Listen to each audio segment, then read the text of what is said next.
I am the Director of Policy with MADRE, and I'll be the moderator for today's event.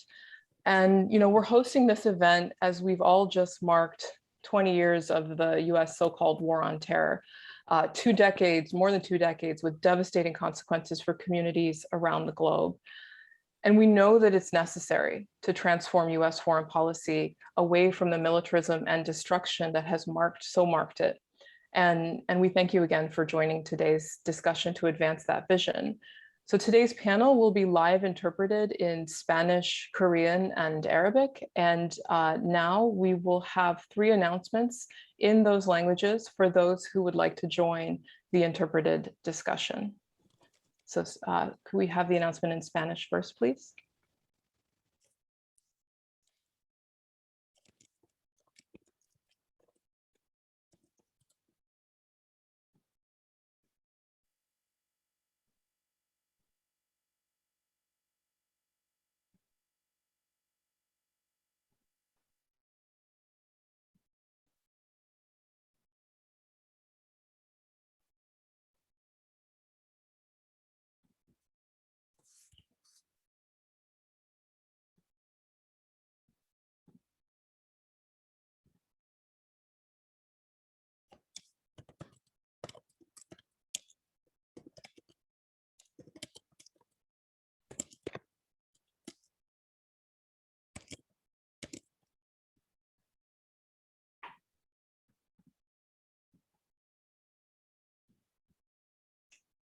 Thank you. And next up, we'll have the announcement in Korean. 네, 안녕하세요. 테러와의 전쟁 20주년을 맞아서 준비한 웨비나에 참여해 주신 분들 모두 환영합니다. 오늘 웨비나는 한국어로 동시통역이 진행되고 있습니다. 동시통역을 원하시는 분은 화면 하단에 지구본 모양을 클릭하시면 원하시는 언어를 선택하실 수 있습니다. 감사합니다. And next, we'll have the announcement in Arabic. السلام عليكم ومساء الخير. أنا اسمي دانيال ومعي زميلتي فاطمة. إحنا هنترجم باللغة العربية. إذا أردتم الاستماع للترجمة إن شاء الله تضغط على رمز الكرة الأرضية في أسفل الشاشة ثم اختار اللغة العربية أو Arabic.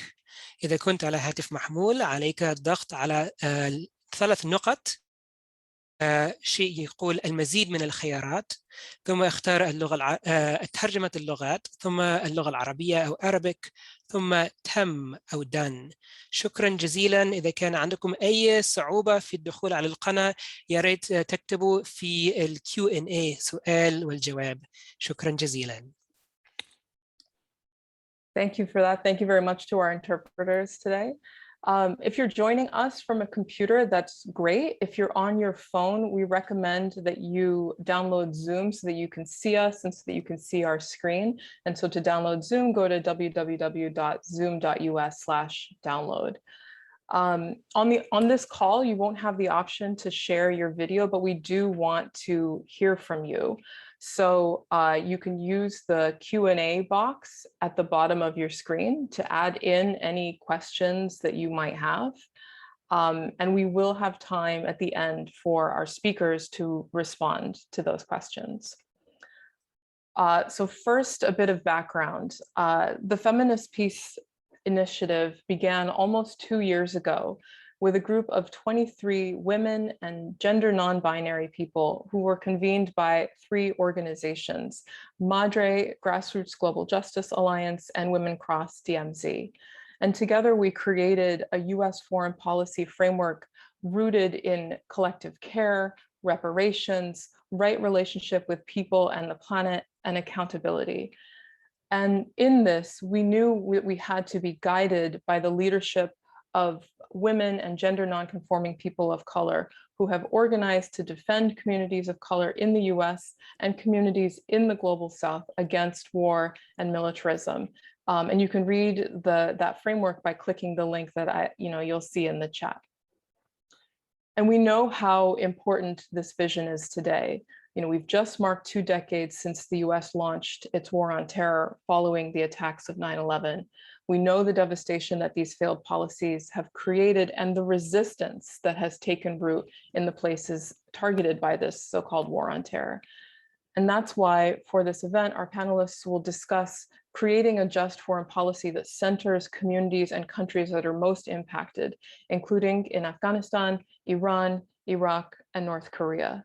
And so we're excited to have with us today Yanar Mohammed, Hoda Katebi, Spojmie Nasiri, Christine Ahn, and Brittany Ramos de Veros. And in a moment, I will jump into our first question, and I'll introduce each panelist before asking them to address it. So, each one of you has strong ties to countries and communities that have been impacted by the US in its war on terror. And I'll be asking you to address our questions with those places in mind. And the first question we want to address is, what has been the impact of the US war on terror on people, and especially women? And first up, we'll have Yanar Mohammed. Yanar is an Iraqi feminist and president of the Organization of Women's Freedom in Iraq, known as OFI, a national women's organization rebuilding Iraq on the basis of secular democracy and human rights. Over 18 years, OFI has sheltered more than 1,000 women from violence. OFI also works to help serve vulnerable women, including women with disabilities, Afro-Iraqis, and Yazidi families displaced by conflict. I invite you to explore more of Yanar's biography that will be provided in a link in the chat. And so Yanar, if you could, please kick us off today by answering our first question, and thank you. Thank you, Diana. Diana, the US started the war on Iraq in 2003. And just like many other women, I thought I will be there and I will be making sure that we have the Iraq that we want inside there.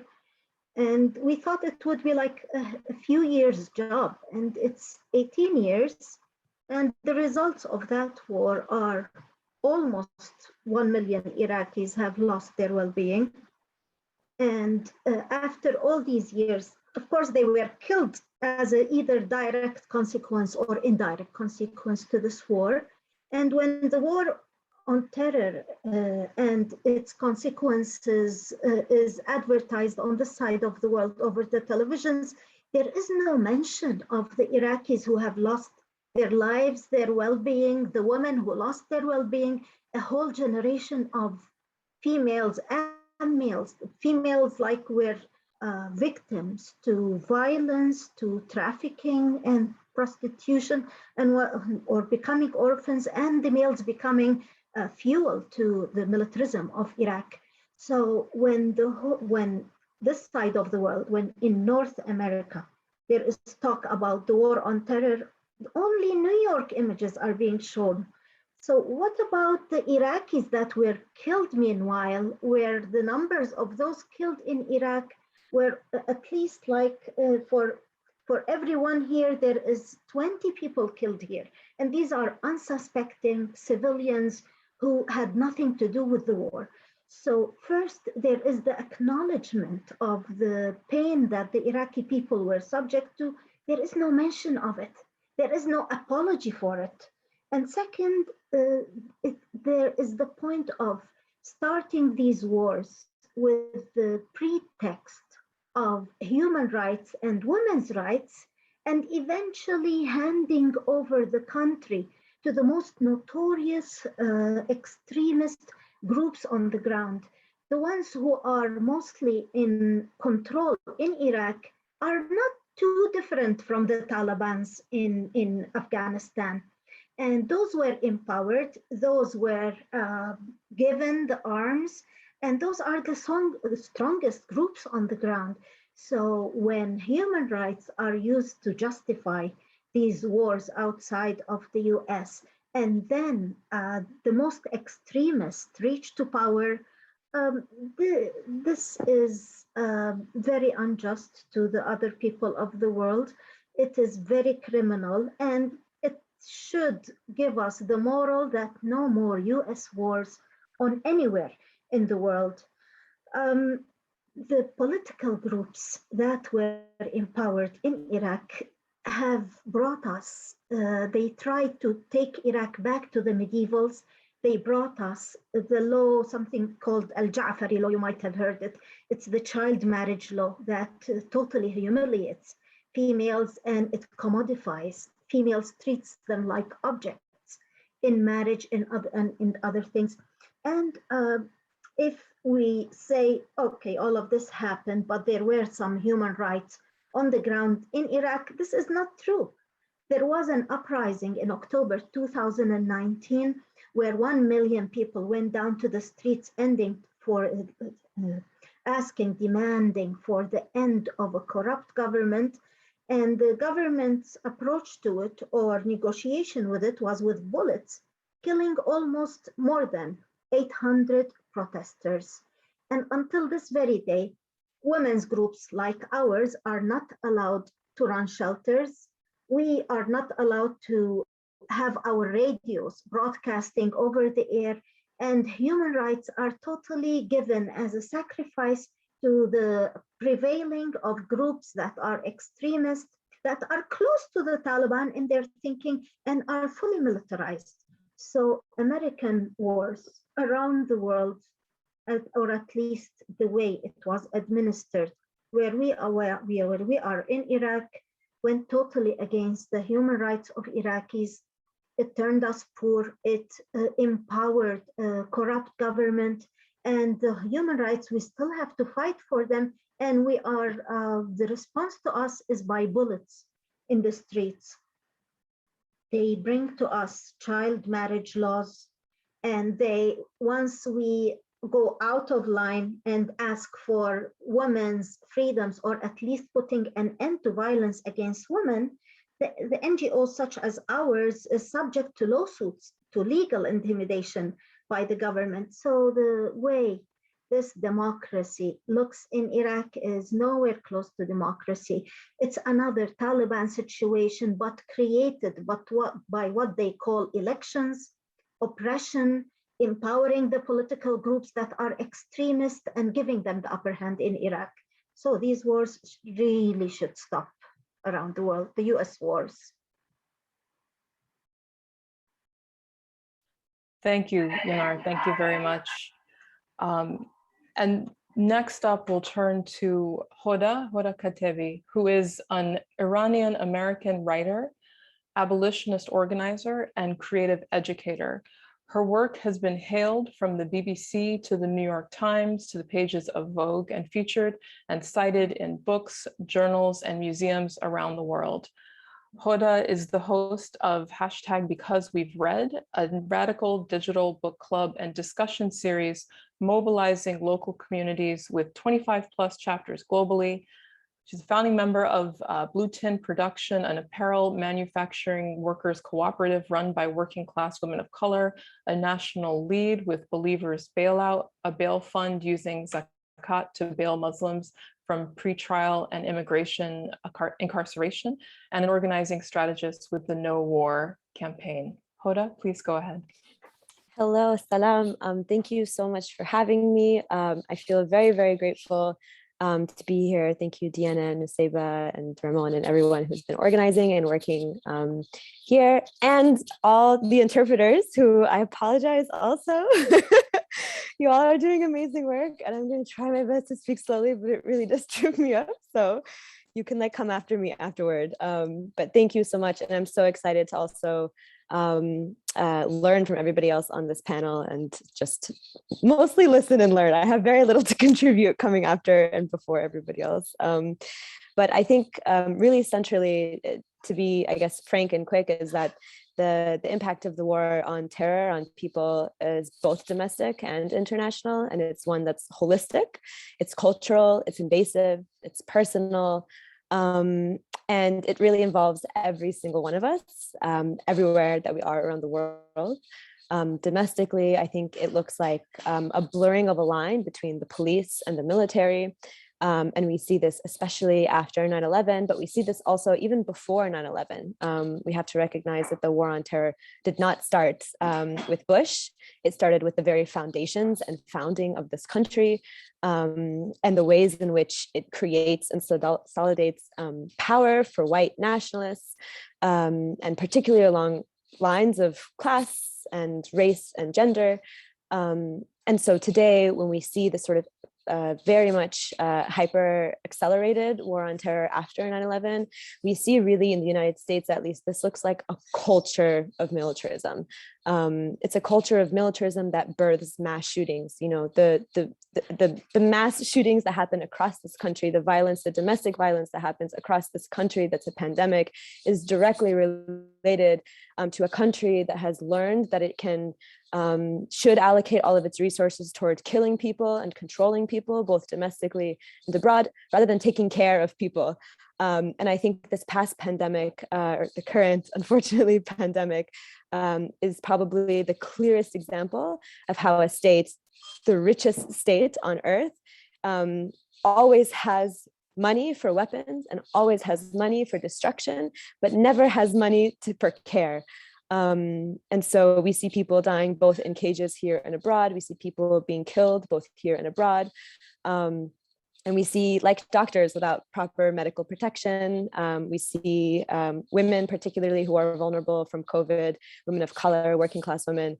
And so at the core of a sort of a war on terror is a world that actually affects all of us, because it's a world that creates war and violence as a response to every single human need that we have, because all of those resources are taken from our communities, taken from all of these stolen lands, taken from all of the rest of our lands abroad, in order to create weapons of mass destruction in the United States, both domestically and abroad.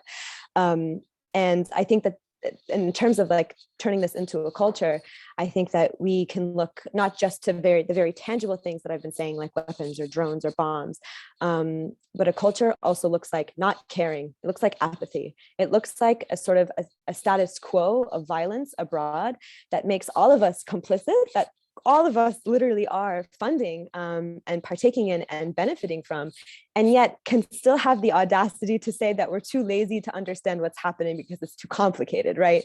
That's a culture of apathy that the war on terror has like internalized for all of us. It looks like a refusal to learn and understand our histories and where things are coming from. It looks like the normalization of sweatshops for creating of clothing. It looks like economic imperialism. And in Iran, it looks like sanctions, which I think we can even look to our neighbors now in Afghanistan and before in Iraq to understand the extremely, extremely devastating and violent effect that sanctions have on everyday people in Iran as a tool of warfare. And I think this is also like sort of the violence of a culture of militarism, is that it doesn't just look like bombs, it also looks like a very choking of a society that isn't tangibly apparent. And yet again, we're all complicit in, and sanctions are something that are sort of complicated, hard to understand, they're so distant, they're so intangible. And yet when we look at Iran, we see sanctions that have been placed on Iran for decades and decades that have caused economic collapse. It has caused people like an exceedingly vast class in Iran. It has obviously been the worst for people like minority groups, women, people who have different socioeconomic needs.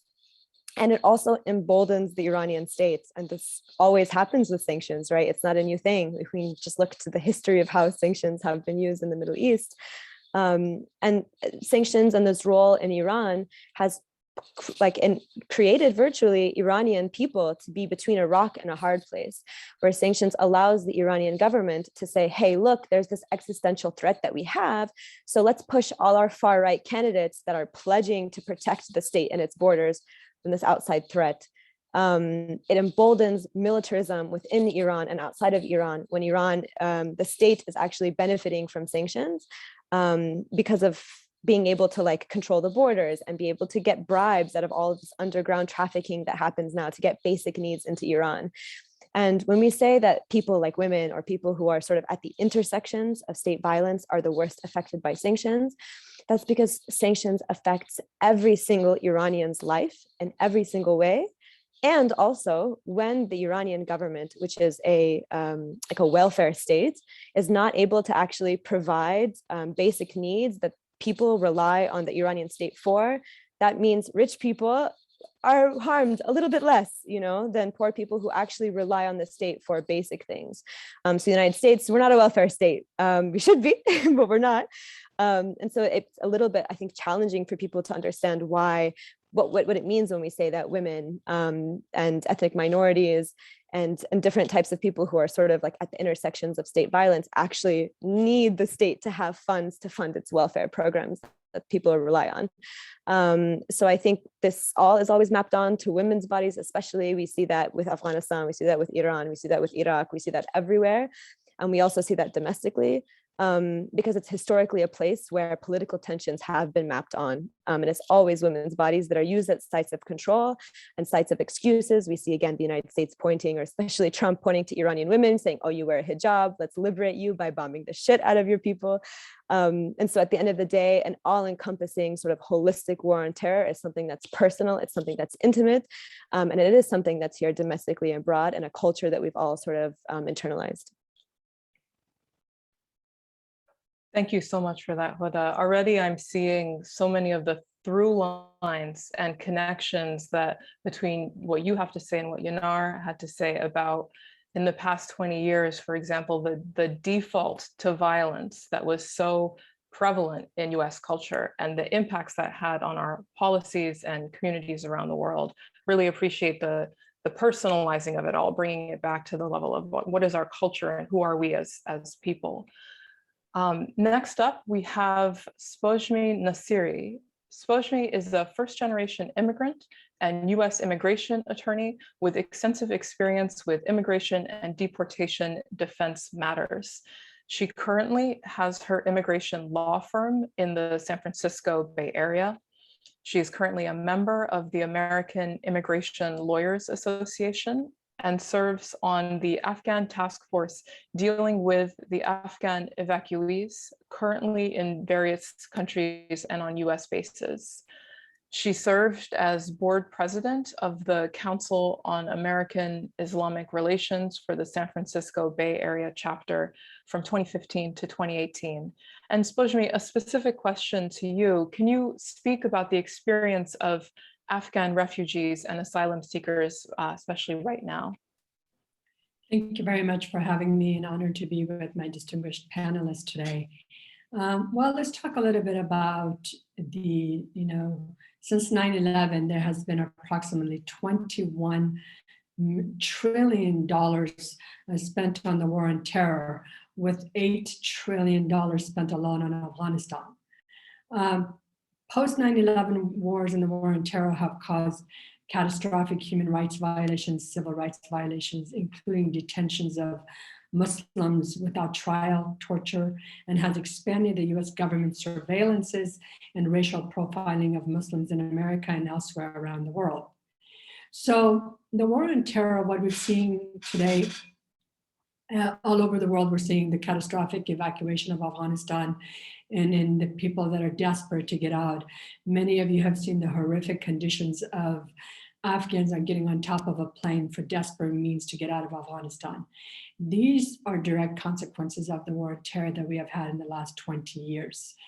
With the pullout of the US and the allies, not only did we abandon the Afghans, men and women, but we've also abandoned the allies who sacrificed their lives for the last 20 years and sacrificed their families, who relied on the promises that if they served alongside the US military, they would be allowed a safe haven to the United States.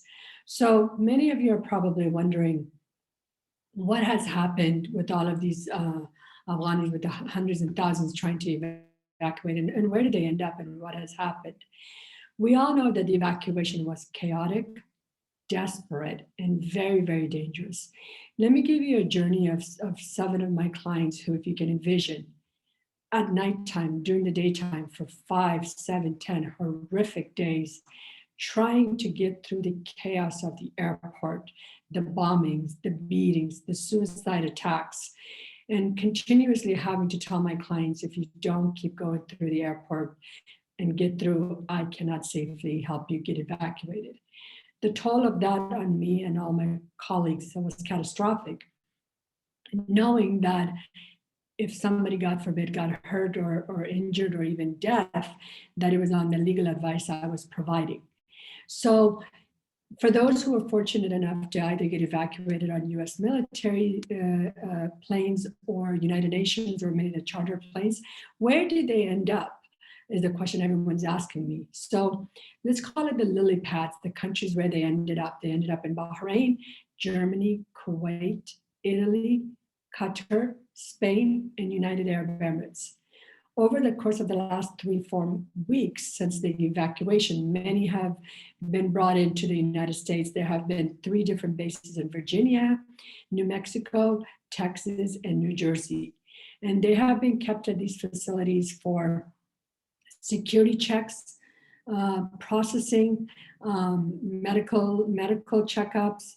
We know that there have been outbreaks at some of the bases for measles and some of the other contagious diseases. And then first and foremost, also to see how they're going to be seeking legal routes and adjusting in the United States.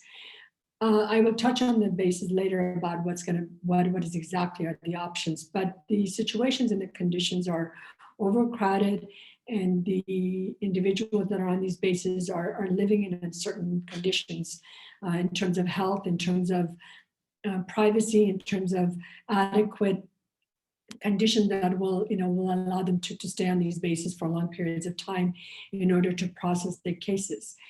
Many of these individuals that are evacuated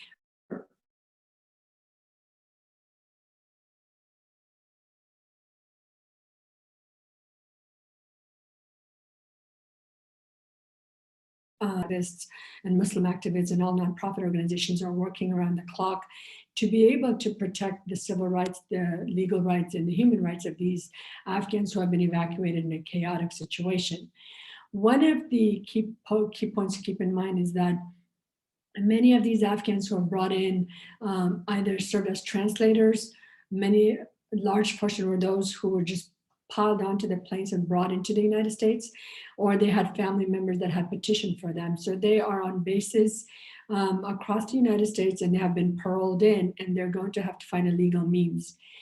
The consequences of the terror war has catastrophic impact, not only on the women and children, but also Afghan society as a whole. And going forward for decades, we're going to be seeing the consequences and the displacements of Afghans all across the world and the United States. Also, please keep in mind that there's an estimated 120,000 individuals that were evacuated. From that large portion, that included Allied soldiers, US soldiers, US citizens, lawful permanent residents, some of whom continue to be stuck in Afghanistan and unable to get out due to the conditions at the airport, and then the Taliban constraints on allowing them to leave, the condition that they're living at the airports, including security risks. So I will be talking a little bit more about what is going to be happening in the future, but also the large number of individuals who are not passing security clearances due to whatever categorical will likely end up in these countries and in refugee camps across the world. And we're going to have to see how all of that plays out. So the war on terror the last 20 years have put into a havoc for the Afghan people who are going to continue to suffer for decades to come. Thank you very much, Spojmie. Next up, we have Christine An. Christine An is the Executive Director of Women Cross DMZ, a global movement of women mobilizing to end the Korean War and ensure women's leadership in peace building. An is the international coordinator of the Korea Peace Now transnational campaign, which Women Cross DMZ launched in 2019 with 3 other feminist peace organizations. She has addressed the United Nations, Congress, Canadian Parliament, and the ROK National Human Rights Commission. Her op-eds have appeared in the New York Times and the Washington Post, and she's a regular contributor on MSNBC, Democracy Now!, and CNN. She's also the recipient of the 2020 US Peace Prize for her bold activism to end the Korean War, heal the wounds from the war, and women's leadership in peace building. Christine, please go ahead. Thank you so much, Diana, and all of my fellow panelists and GGJ, Madre, and Women Across DMZ, and all of our amazing interpreters. This is truly the UN, but from people's movements. So thank you for inviting me to share a little bit about North Korea. The war on terror was not only waged against the Middle East, North Korea also became a target when President Bush declared it among the axis of evil with Iran and Iraq in 2002 in his State of the Union speech. In fact, Condoleezza Rice, the National Security Advisor, inserted North Korea at the last minute so that Bush didn't appear to be anti-Islamic. The speech not only justified the US invasion of Iraq, it framed any actor opposed to the US as terrorists and a threat to national security. To the North Koreans, the speech was, quote, little short of declaring a war, end quote, and a clear signal that the Bush administration would break the 1994 agreed framework, the historic deal that President Clinton signed that froze North Korea's nuclear program. Washington hardliners also derailed South Korea's landmark inter-Korean reconciliation process known as the Sunshine Policy. But to truly understand the impact of the US war on terror on North Korea, we need to go back 76 years. That's when Korea, actually, there wasn't a divided Korea, had been colonized by Japan. It was divided by the US at the end of World War II. 5 years later, this is the official version, North Korea attempted to reunite the country, crossing the 38th parallel and sparking the Korean War. The president at the time, President Truman, he sent US troops in what he called a quote unquote police action without obtaining congressional authorization. During that 3-year conflict, nearly 4 million people were killed, mostly Korean civilians. Most people don't know that that war was only halted by a ceasefire. There was no permanent settlement. So that makes the Korean War, not the war in Afghanistan, the US's longest overseas conflict. The Korean War paved the way for the war on terror. US defense spending quadrupled in those 3 years. The US built permanent military bases in South Korea, where they still are, setting in motion the US to become the world's military police. The Korean War also created the legal pathways for the executive to take military actions without congressional approval, and to establish the coalition of the willing, whereby the US could mobilize support at the UN for US military actions against its enemies. Today, the war, the unended war, is costly and it's dangerous. The US maintains 28,500 troops across 80 military bases in South Korea and regularly rehearses for war. North Korea says they need the nuclear weapons as key to their defense.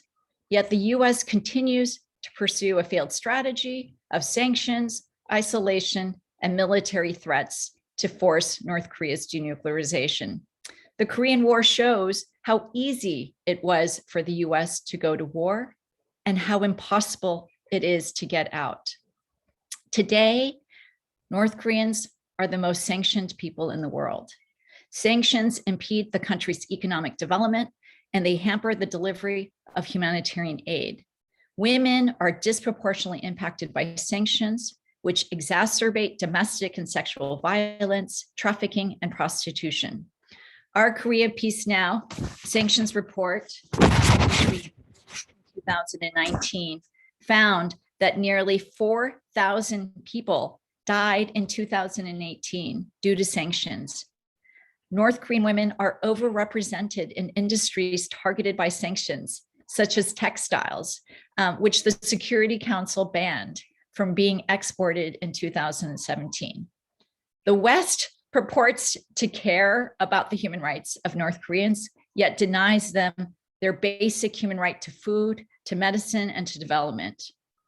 Koreans, perhaps the most tragic of all is the separation of Korean people who remain divided by the world's most militarized border. Tens of thousands of Korean elders want to see their loved ones, but their hopes remain a distant reality. That's why President Biden must take a peace-first approach and end the US's longest forever war. Thank you.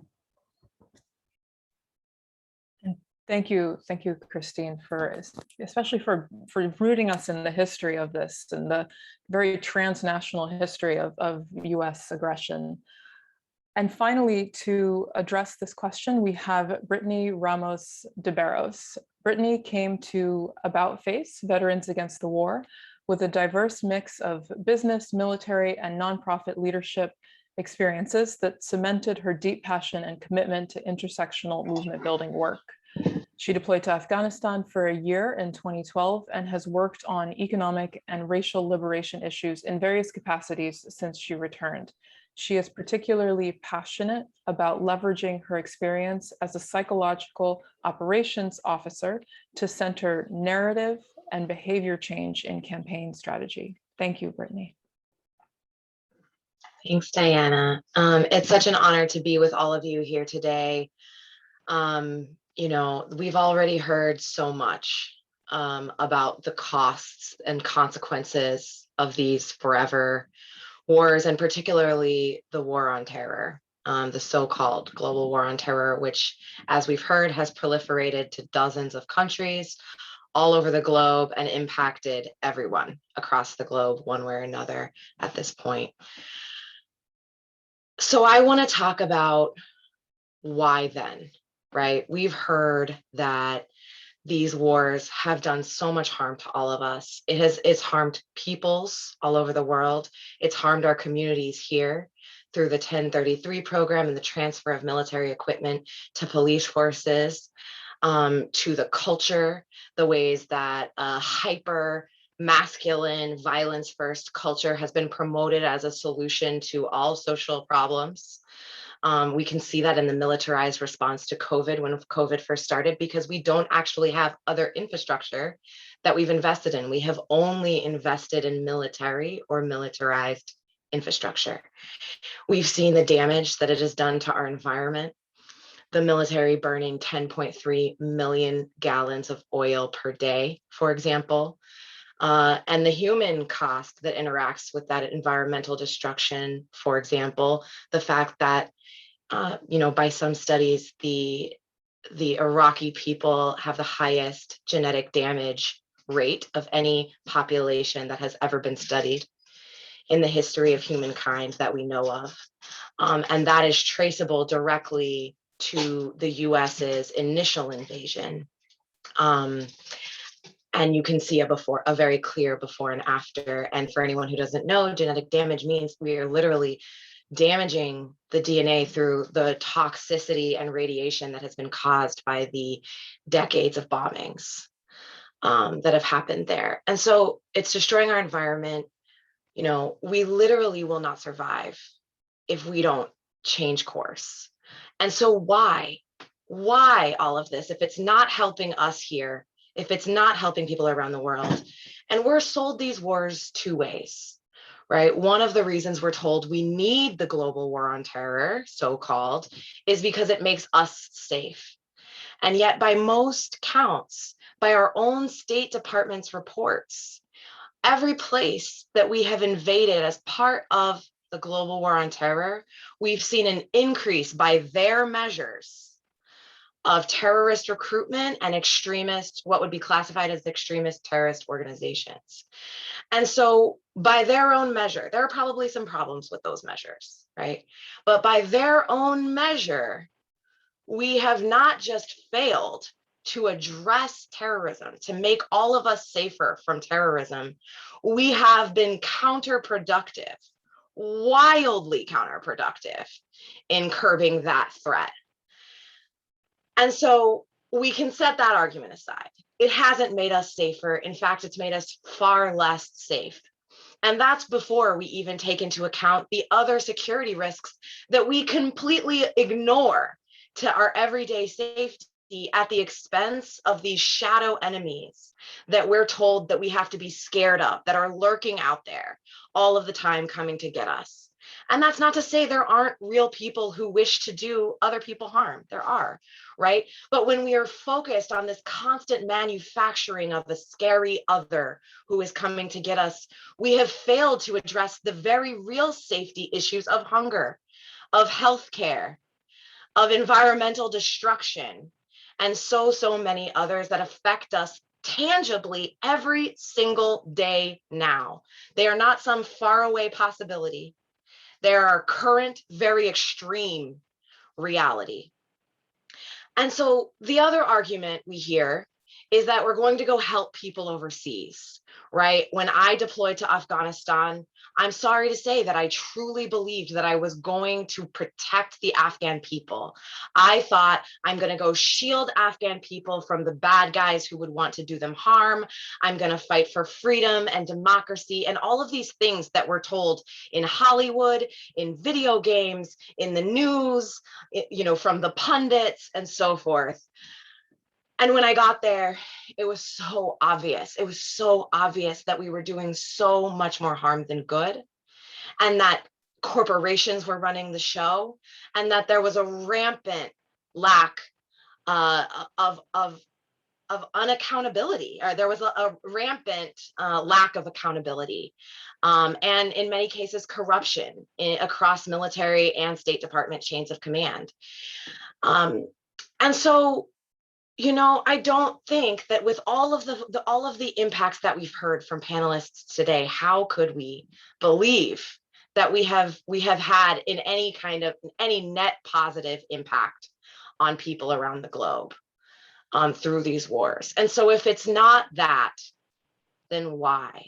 Right? Those are the two reasons we're told.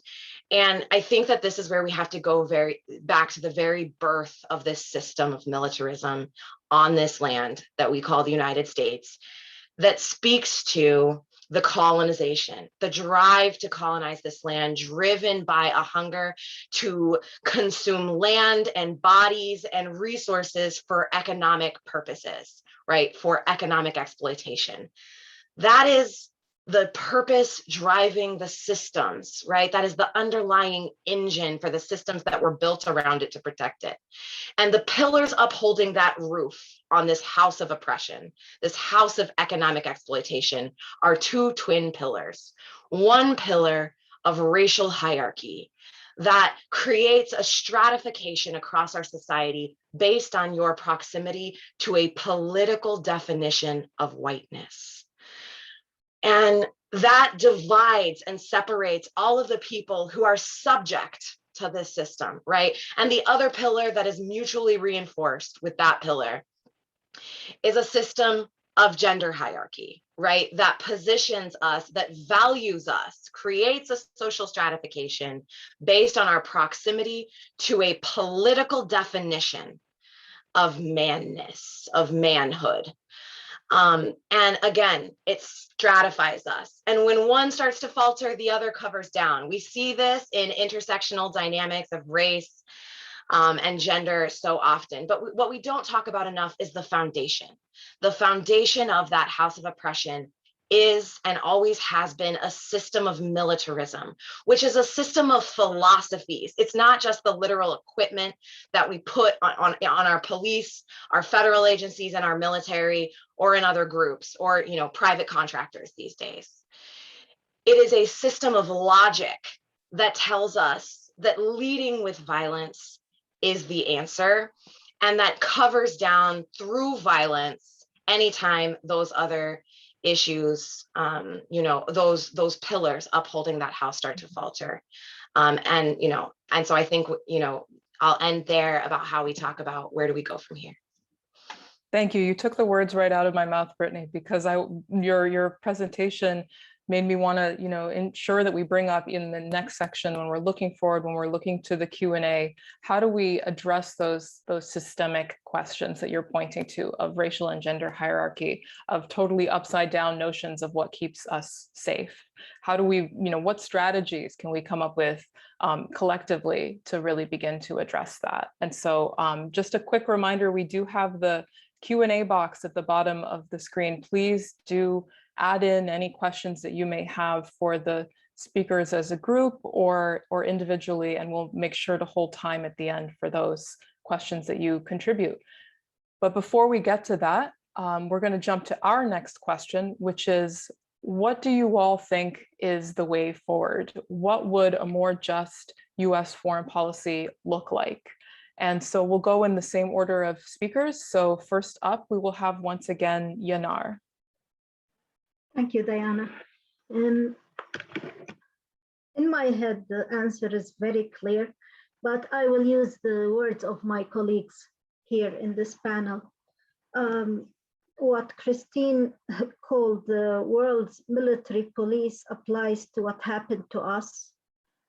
The US citizens should never agree to solve any political problem with starting a new war. That's number one. Never allow your voice or your presence as a citizen in the US to be used to approve a new US war on another part of the world, because this politics of becoming the world's military police is just wrong. Killing 1 million people in this country or that country is just wrong. And I also add to it what Christine said, the sanctions never work. I was living in Iraq when the sanctions started in the 1990s, and I could no longer have enough food to fill my stomach. Mind you, watch my child starving, not being able to get enough milk for him. So when the governments are being punished, the people are the ones who are being starved. And thank you for Brittany for bringing up the issue of genetic mutilation on the children of Iraq.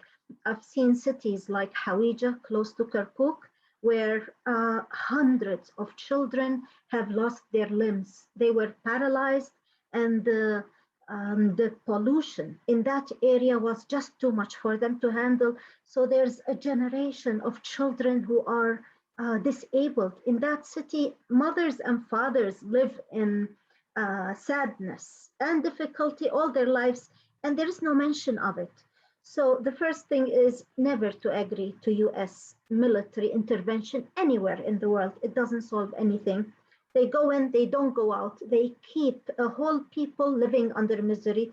The second thing is never to agree to politics of sanctions. Starving other people around the world does not solve anything. And then there's the third one, which may sound a little bit vague in this part of the world, because you know how there is a freedom of religion here in North America. On the Middle East, for example, on Iraq, the US politics dug up the most notorious extremist religious groups from underground, and they imposed a sectarian religious politics of representation that brought forward groups like ISIS. And from within the Iraqis, from within us, they brought out our own enemies that turned women into slaves and that turned children into child soldiers. And we lost our sanity again for another decade. So the other thing is not to approve the politics of dividing a country on sectarian lines, just thinking that it is an equivalent to religious freedoms. It is not. In Iraq, the most notorious terrorist groups are ruling now, and everybody has turned into victims for those groups.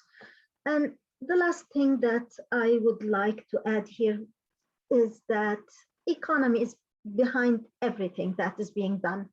Like throughout all the wars on Iraq, the Iraqi oil never stopped flowing for a single hour. The Iraqi oil kept on flowing, the money kept on going to the Federal Bank of America, and from there it is given to the Iraqi government.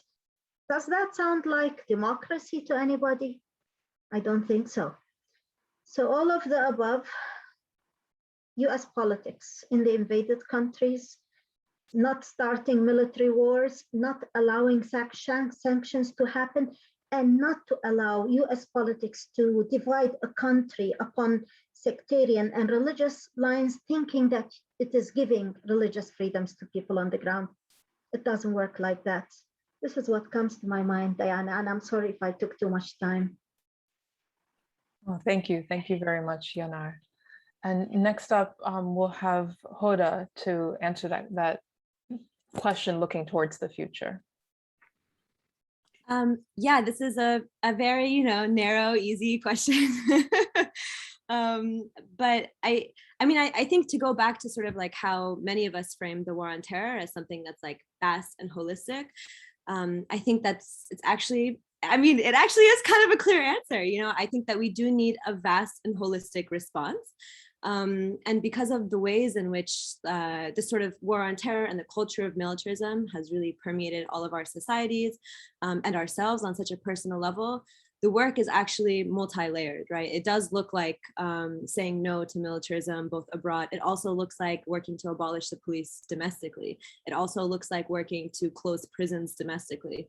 And I think being able, as overwhelming and scary as it is of thinking about how vast the US empire really is, I think there is a strain of comfort in knowing that everything actually is connected, because that means so long as we are actually building visionary movements rooted in shared struggle, that we're actually all part of the same movement. The movements in Chicago or in the Bay that are anti-militarist, that are fighting against police, that are fighting against homelessness, that are fighting against capitalism, are actually anti-militarist fights globally.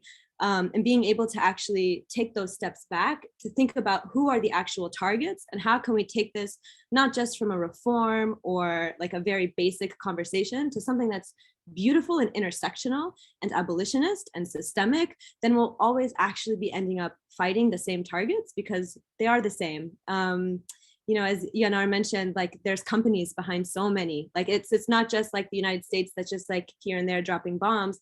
Or when we think about Afghanistan, everyone's saying, oh, it's just a wasted decades and decades. There were winners. There are a lot of people that actually won and gain and always gain. It's the same companies, the same big military companies that are profiting from all of these things, the same surveillance companies. So I think something that I always try to remind people is that a world that we are all trying to fight for, I hope, one that's borderless and beautiful and shared, actually already exists, but it exists for multinational war companies. It exists for surveillance companies that shares data between Israel and China and the United States and India and all of their shared occupations. This is a world without borders, and it already exists, but it doesn't get to exist for us. Instead, we actually struggle so much to even be able to imagine a world without borders, let alone actually be able to think that we could experience it in our lifetimes. So I think that a few things to think about is how much of our imagination is actually limited, what actually exists for oppressors and what actually exists for the enemies of people that we could never even imagine for ourselves, and how much space we actually need within our movements just to be able to imagine that world and spend that time thinking about what we want the world to look like in 100 years and 500 years. And once we have at least that blueprint of a shared culture rooted in love and care, then we understand, how does that mean we have to treat ourselves? And that's a very hard question. That's something that many of us are still struggling. What does that mean that we should be treating our neighbors? How can we actually build this movement from the ground up on a very actually deep, holistic way that has us asking and answering those hardest questions that so many of us tend to avoid because it just feels so far out. And we don't want to actually think about how we have to change our own relationship to things and the ways that we're complicit. So I think that's a really big thing, is being able to think about how we're actually being able to imagine and fight for that world in a visionary and like exciting and productive way, and not just always responsive. Like, how can we build up so much as we're also calling for the end and the breakdown of structures of militarism. The second thing I want to say quickly is also just the importance of history. And I like hated history growing up, and that's, I mean, for obvious reasons, right? Like, who is teaching us history? What were our history books saying? But really thinking about how critical it is for us to know where we came from, what the history of colonization, empire, slavery, genocide, settler, colonial terrorism is in all of our states. I think that allows us actually to get to a deeper, more feminist understanding of how our societies could be when we see how much of this history has always been crafted in a male, sort of dominant, militarist lens. And so I think looking at our history actually allows us a very clear understanding of where we've come from, the mothers who have birthed us and given us this like revolutionary spirit in our veins that have survived everything that we could not imagine surviving today. And also, you know, where we go forward from here. And I think being able to just talk to our elders and have those conversations and know what came before us and know how shared our struggle really is so, so important for us to be able to move forward. And so I want to like end quickly with a quote from Assata Shakur, who is a Black Panther revolutionary currently in exile in Cuba. And she says that no one is going to give you the education that you need to overthrow them. No one is going to teach you your true history, teach you your true heroes, if they know that that knowledge will help set you free. And I think that that so beautifully encapsulates all of that. Thank you, Hoda. And I hope that we have time in the Q&A to talk about what you were pointing to about the work of imagining new futures and where we can be sort of taking seeds for that work and planting them. So moving on to Spojmie to answer the question, sort of looking to the future, but particularly, you know, looking to the situation for asylum seekers and refugees as they arrive. What are some of the legal options for their resettlement?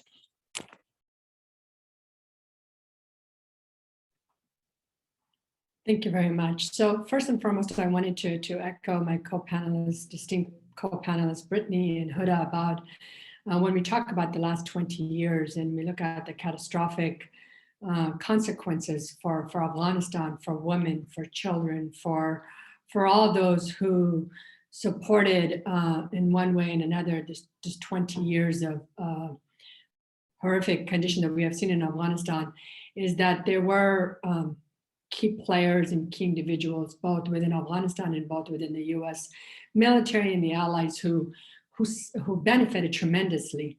And those benefits brought catastrophic consequences on the Afghans who needed that help and that support and were not able to get it.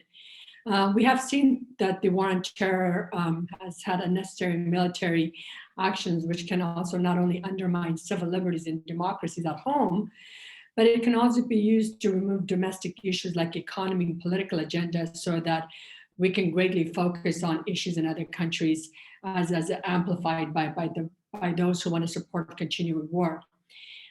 First and foremost, a just US foreign policy advances not only diplomacy, cooperation, and respect for the rule of law in the United States, but also across the world. As we have seen with the evacuation in Afghanistan and the pullout of the United States in the middle of the night without warning, the Afghan government that they were leaving left uncertainty of the United States as a player in the world in terms of abandoning the Afghans in time of need and abandoning the Afghan people and abandoning the Afghan allies who have, you know, for the last 20 years given all they can in order to support the militarization in Afghanistan. So having left their families, for those thousands who are fortunate enough to flee Afghanistan and then go to these various countries and then be able to migrate over or be brought in as parolees. I wanted to clarify first and foremost, as parolees, the term itself means that the US is allowing these individuals to be paroled in for 2 years.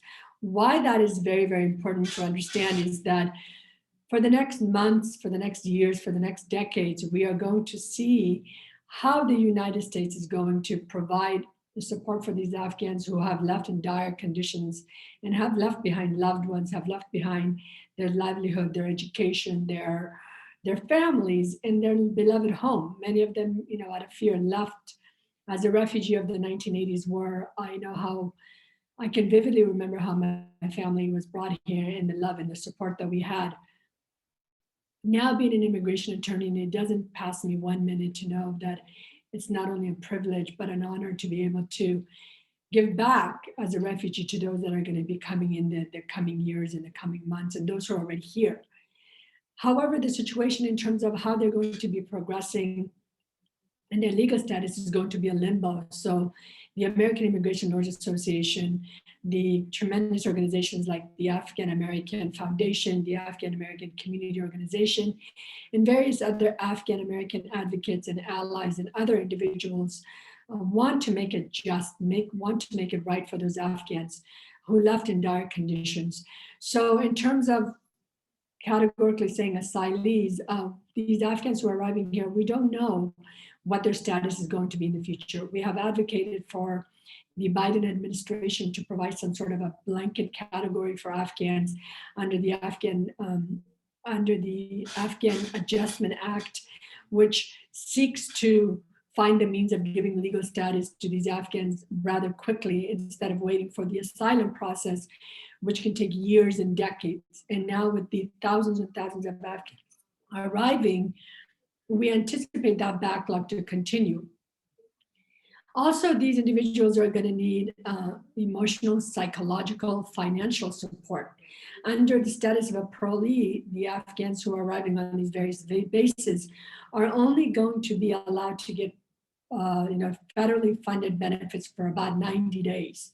So many of the resettlement agencies like International Rescue Committee and the 8 other organizations are scrambling to find the means to be able to support these families in the long term, to provide places for them to safely leave the bases and be able to go to locations like California, Texas, and some of the other states where they can find homes and the means to live.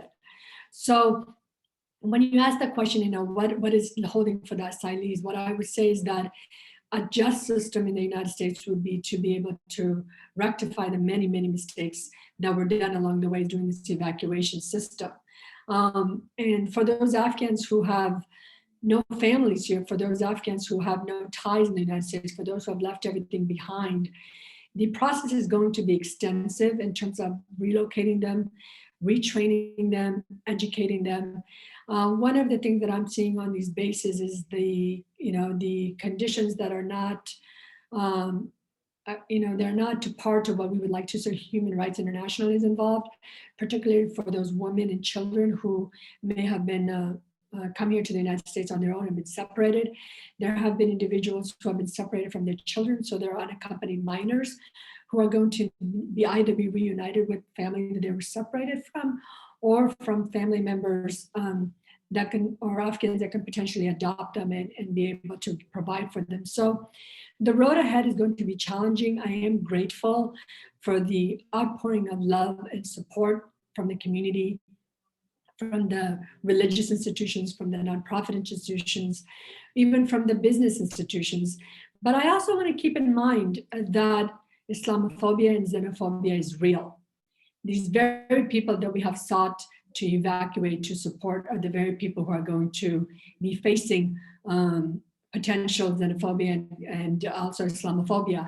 There was at the University of Michigan a sticker by the Proud Boys which said, "Seeking permits to hunt Afghan refugees."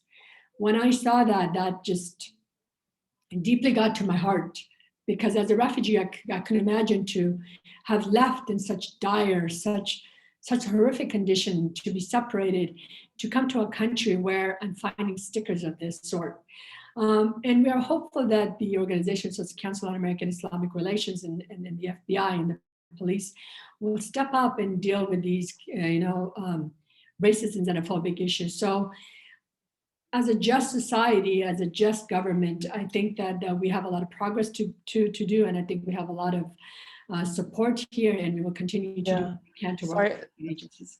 Thank you. Sorry to cut you off, Spojmie, and the really important issues that you're raising about the lingering impacts of Islamophobia as it targets refugees and others. Next up, we'll have Christine to address the question. Thanks, Diana. A more just U.S. foreign policy towards Korea and actually all the countries that we're talking about today would do three things. First, we must replace the military first approach with a peace first one. I know Brittany talks a lot about this as a former combat veteran. And so in the case of Korea, President Biden must basically end the Korean War with a peace agreement. And this agreement must be made without preconditions. We need to establish a trust first to create the conditions to make progress on other things that the US cares about, the nuclear issue, human rights. And frankly, this is what the Korean people want. In 2018, the leaders of North and South Korea committed to transforming the peninsula from a land of war to one of peace. They called for a peace agreement, which China also supports. China was also in the Korean War and signed the armistice agreement. So that's why the Korea Peace Now campaign is calling for a peace agreement at the beginning, not the end of the process. We issued this report. Maybe one of my colleagues can drop it into the chat. It's really substantive. It's about the case for a peace agreement to end the Korean War. The second thing that can be done is to fundamentally challenge the premise that a massive US military presence abroad makes us safer here in the US. There are about 800 US bases in 80 countries that are forward deployed, which facilitate interventionist wars and invasion. In South Korea, for example, the US bases are the sites of provocative war drills, like the ones that took place last month. And a recent Stanford study found that these drills actually don't deter North Korea, which is the common line that we hear from the US, but instead incites provocative rhetoric and actions. And third, we must democratize the process of shaping foreign policy by centering the voices of those most impacted by US war and militarism. It's just so heartening to hear my fellow sisters on this panel. We know through our connections, through our ties, through our roots to countries that are being impacted by US militarism. And so that's why, for example, in 2015, Women Cross DMZ, we led an international delegation of 30 women peace activists to walk with 10,000 Korean women on both sides of the border. We crossed the DMZ, calling for an end to the Korean War, calling for the reunion of divided families, and for women's leadership in peace building.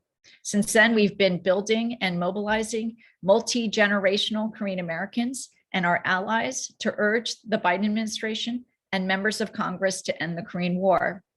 In fact, there's now, because of grassroots mobilization, a House resolution called Peace on the Korean Peninsula Act, which urges the Biden administration to engage in diplomacy with North Korea towards the signing of a peace agreement.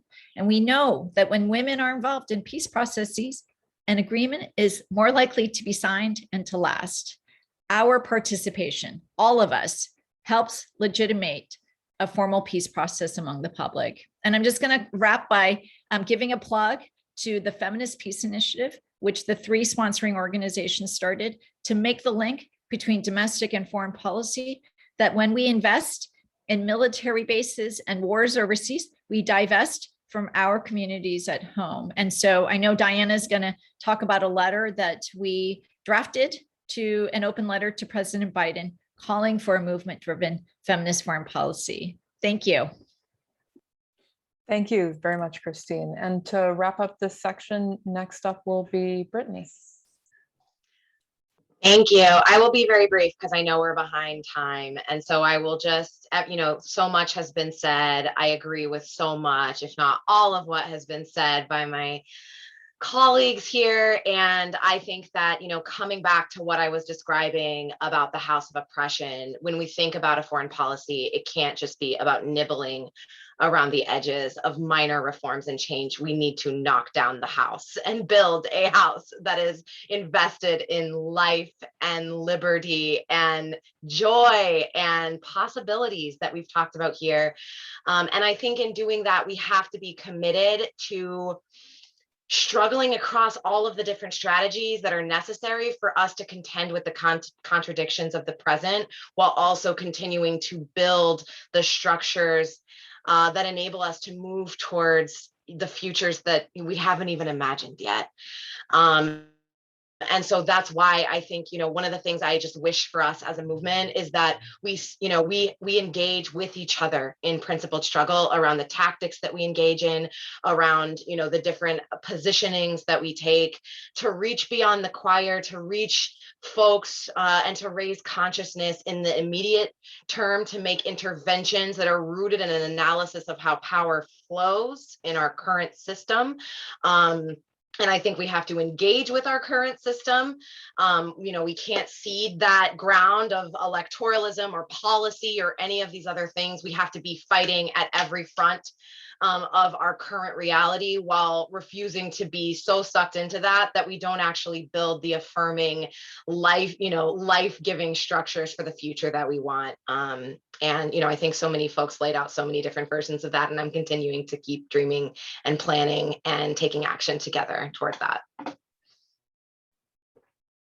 Thank you very much, Brittany. And with that, we are gonna switch to our Q&A section. It's time for your questions, all of you out there in the audience that we can't see, but we know you're there.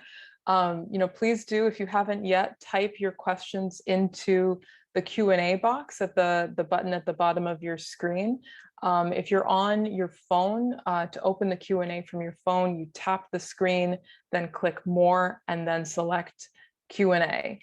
And we already have a couple of great questions in there, so maybe I'll get started with what we have and invite the audience members to please contribute other questions that you may have.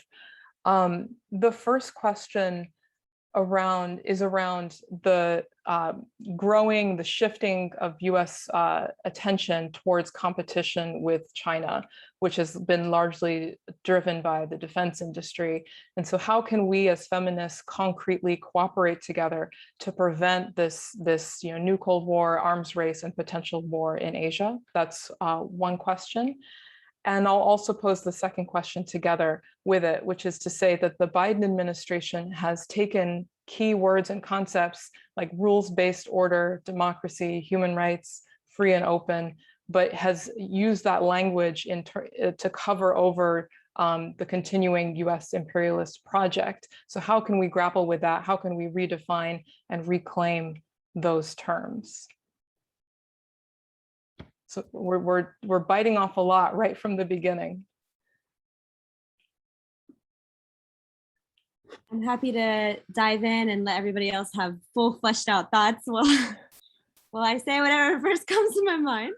I actually would love to challenge the writer of the second question, because I think that as a Muslim woman of color from Iran, I don't think any of these terms have ever been used in a way by the left. I think all of these terms, I think democracy, free and open, I think all of these terms have been weaponized by Western powers, and particularly the United States, as liberal sounding or cute sounding words that have historically consistently covered up imperialist projects because of the ways in which democracy is defined. I mean, I would beg to argue there is no democracy in the United States, but in fact is being heavily controlled by corporations, having to choose between two candidates that are evil. You know, it's always like, what's the lesser of two evils? I would not say that that's actually a free and open democracy. I don't think it's a free and open democracy when you can actually consistently be persecuted for identifying as a communist, where Muslims have to live under surveillance. This is not really a free and open democracy. And so I think these words have always been always been sort of keywords that have served the continuation of the US imperialist project. Human rights, for example, I think is also consistently replaced for the idea of justice. We think about human rights and perpetrating and sort of criminalizing individuals rather than putting ideas like fascism on trial, and thinking about what justice means in terms of systems change and not language of criminality around certain individual perpetrators.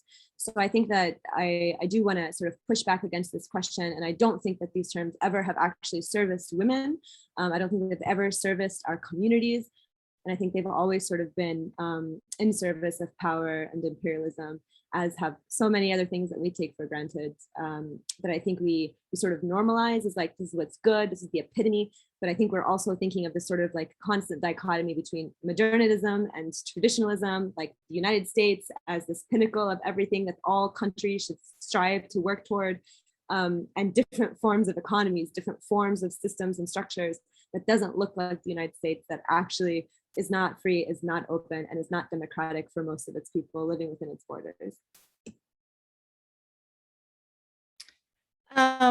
I guess I could jump in a little bit here about the China question, because I think that is hugely important as the U.S. I mean, it started during the Obama administration, when Hillary Clinton made her famous speech. I think it was in 2011 or something. It was about the U.S. pivot to Asia, and the U.S. already knew that it needed to move its 60% of its military from the Middle East to the Asia Pacific. And so as somebody that is living here in Hawaii, who is on occupied Hawaiian land, I think it's going to be ever more important for us to make those connections and relationships. I know Gwen Kirk, who is with the International Women's Network Against Militarism, is on this webinar. Like, we're going to need to, and that is a coalition of women's groups in Guam, Guahan, Korea, Okinawa, Japan, Puerto Rico, the US. We're going to need to be strengthening our relationships with each other to really push back against the US, great power competition against China. And as for the point that Hoda makes about, this has always been the case. I mean, I don't dispute that. I agree. I would just maybe nuance it, because when I think about fighting for democracy, I think about the movement in South Korea that actually has been working to try to perfect democracy, and US militarism, US economic investments have played a significant role in derailing it.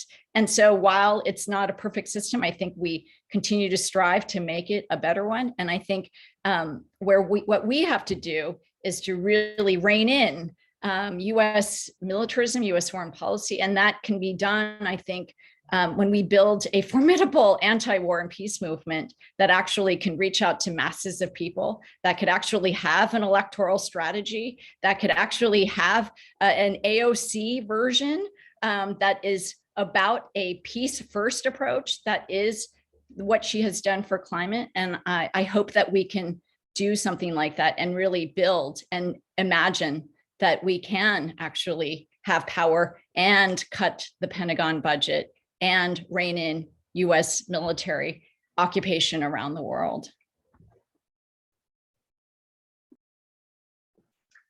I would add one small intervention here to my colleagues.